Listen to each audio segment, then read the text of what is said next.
बोलो सियावर रामचंद्र भगवान की जय। प्रिय लागई अति सवाही मम भनित नाम जस संग। दारु विचारु की कराई कोई बंदई मलय प्रसंग। श्याम सुरा विपय विशद अति गुणद करही सब पान। गिरा ग्रामय सिया राम जस गावहि सुनहि सुजान। सियावर रामचंद्र पतिरज शरणं संग। कर हरिओम जय जय सिया राम जय जय हनुमान हरि की जय। श्री राम जी के यश के संग से मेरी कविता सभी को अत्यंत प्रिय लगेगी।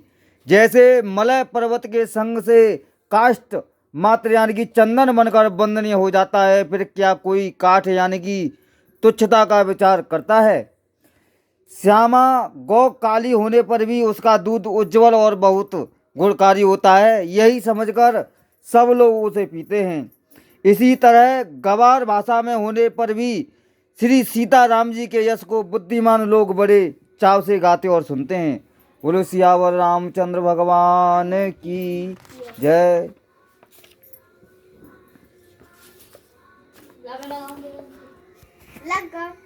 मन मानिक मुकुता छवि जैसी अहें गिर गजा शेर सोहन तैसी। नृप की रेटा तरुण तनु पाई। लहि सकल शोभा अधिकाई।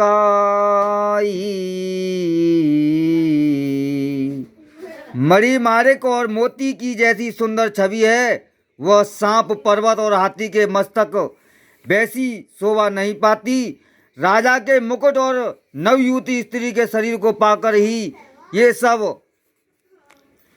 अधिक शोभा को प्राप्त होते हैं।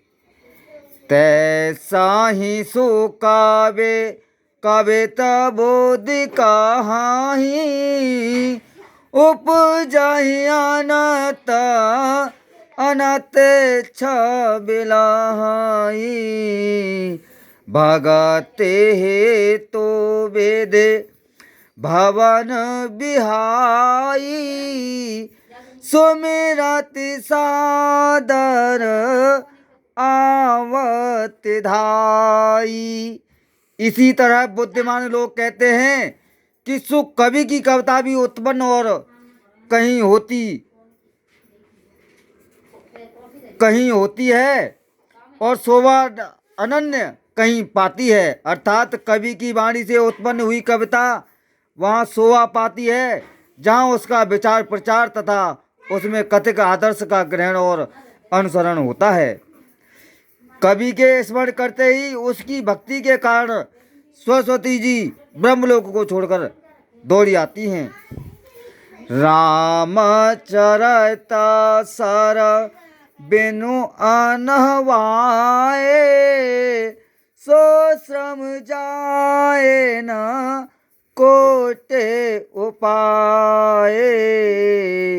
कवि को वेद अस हृदय विचारी। गावहि हरि जस कले मलहारे। सरस्वती जी दौड़ी आने की वह थकावट राम चरित रूपी सरोवर में उन्हें नहलाएं बिना दूसरे करोड़ों उपायों से भी दूर नहीं होती। कवि और पंडित अपने हृदय में ऐसा विचार कर कलयुग के पापों को हरने वाले श्री हरि के यश का ही गान करते हैं। कीने प्राकृत जन गुण गाना। सिर धुन गिरा लगत पछताना। हृदय सेंदो मते सीप समाना। स्वाति शारदा कहीं सुजाना। संसारी मनुष्यों का गुणगान करने से सरस्वती जी सिर धुनकर पछताने लगती हैं कि मैं क्यों इसके बुलाने पर आई। बुद्धिमान लोग हृदय को समुद्र, बुद्धि को सीप और सरस्वती जी को स्वाति नक्षत्र के समान कहते हैं। जो बरसाही बर बारी विचारू, हो हे कविता मो कोता मन चारो। इसमें यदि श्रेष्ठ विचार रूपी जल बरसता है तो मुक्तमणि के समान सुंदर कविता होती है। बोलो सियावर रामचंद्र भगवान की जय।